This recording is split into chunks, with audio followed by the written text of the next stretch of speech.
fraud in many ways is a unique type of crime.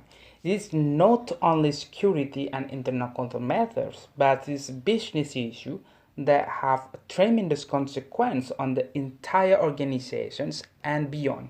The definition of fraud varies from country to country because they have their own characteristic and social perception that affect how people or country define the term fraud. There is no universally accepted definition of fraud. In relation to public perception, some people show a misunderstanding in defining the word fraud. We are quite often to see and hear the word fraud and corruption used interchangeably. Conceptually, there is a fundamental dissimilarity between fraud and corruptions. How social perceptions affect the way of a country defines the term fraud. I will take an example from Indonesia. Indonesia doesn't have the term fraud in its regulations for dealing with financial scandal. Every financial scandal in Indonesia is categorized as corruption case. As an effect, when we talk with Indonesians, for example, about the emissions that has devastating impact on a business, it is often seen from corruption perspective. Surprisingly enough, Indonesians' corruption eradication commissions, nationally known as Komisi Pemberantasan Korupsi, always use and involve the law on money laundering in handling its corruption case. It seems to me looks inappropriate. What I want to say here that due to lack of definitions of a case term, it may result in wrong emphasis on the unlawful activities becoming entangled in the law issue. So the questions, what's actually fraud? According to the Oxford English Dictionary, etymologically the word fraud comes from the Old French fraud, meaning that deceit and injury. In that, the dictionary also gives us some words to describe the word fraud, such as hidden, stratagem, spurious, or deceptive things.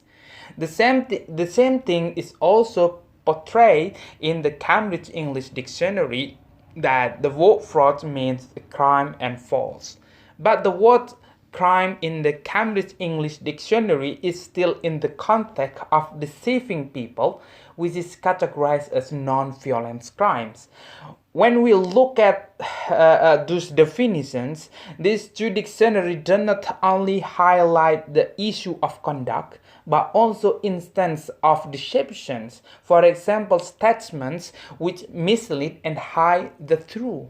But these two dictionaries do not specify any particular offense or type of offense to designate a fraud. So I think it is a lack of clarity and is open to wide variety of interpretations. The attributes of a fraud definition in this dictionary are also illustrated in the contract and tort law. For example, in the study of Sebert, discussing the law of consumer protections, particularly in the product liability insurance case, and Reid stating the definition and scope of fraud in its court law.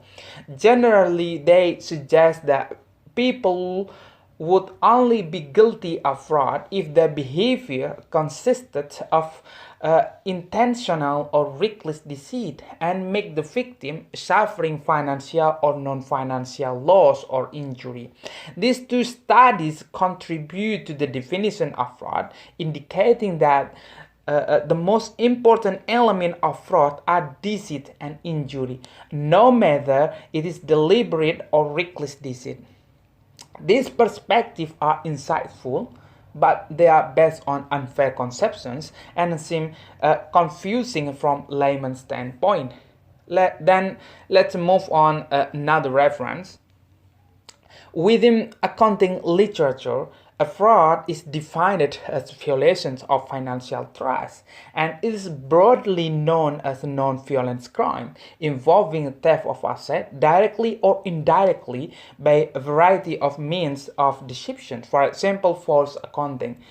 Then a statement on auditing standard number 99 define fraud as intentional act that result in material misstatement in financial reporting that the subject of audit.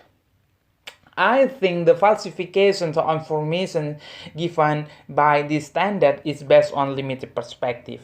The emphasis of definition is merely on the omission of financial statement data, which is commonly referred to financial statement fraud.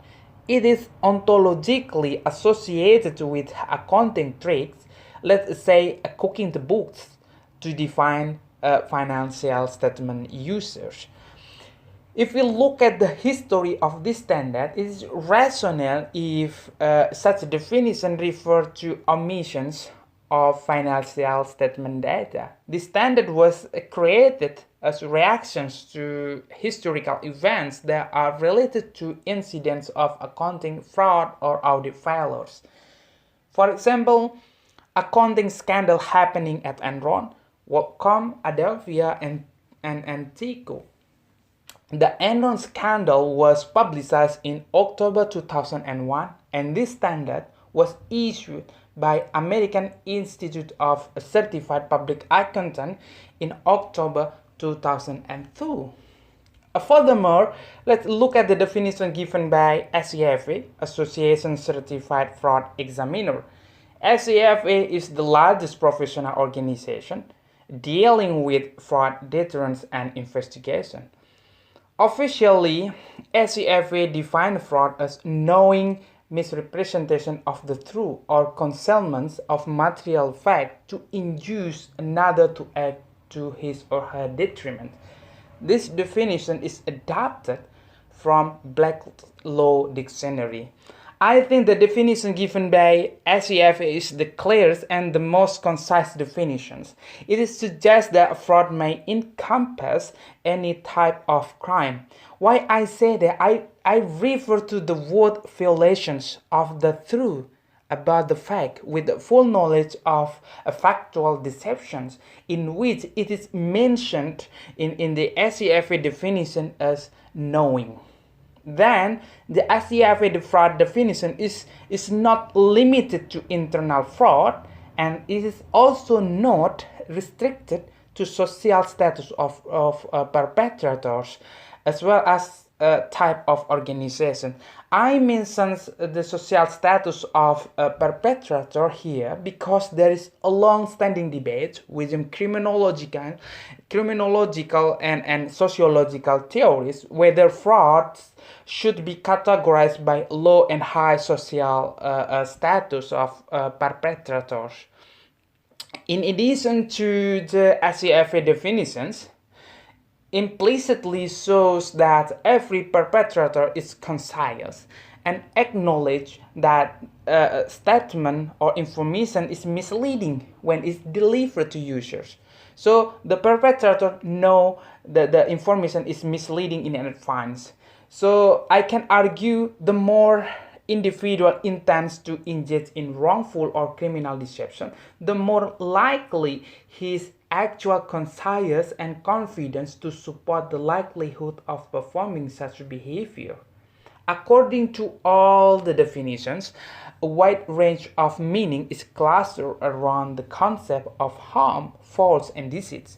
So based on this perspective, in this respect, I prefer to use offense-based definition to designate a fraud. I will give a good example how people should go when conducting a fraud study. I like the way of Donald Gracie in approaching his case. As an information, Donald Gracie is American criminologist. He is he's famous with his study of violations of financial trust. In his study, Donald Crazy used embezzlement case as his basis analysis. Before he conceptualized violations of financial trust, he defines the word embezzlement from several perspectives. He analyzes it whether it is appropriate or not. He wants to show us that is there any problem when conceptualizing violations of financial trust based on embezzlement case. I want to say that he teaches us how to study a fraud case. In his study, he didn't mention the word fraud. I think because this is too general for covering all type of fraud. So a study conducted by Donald Crazy is limited to embezzlement, not fraud in general. Ironically, most people claim it is for fraud in general. Why I illustrated here? Because if we to generalize type of fraud, it badly affects the usefulness of our work. Every type of fraud scheme have different antecedents and consequence. While many approach to fraud mitigation have been proposed by several fraud scholars, organizations in practice still find difficulties to implement successful methods to understand, detect, and prevent fraud. And this happens due to simplified assumptions on or multiplicity of overlapping fraud concept. Through these discussions, I want to say that we must pay close attention the way we define the term fraud.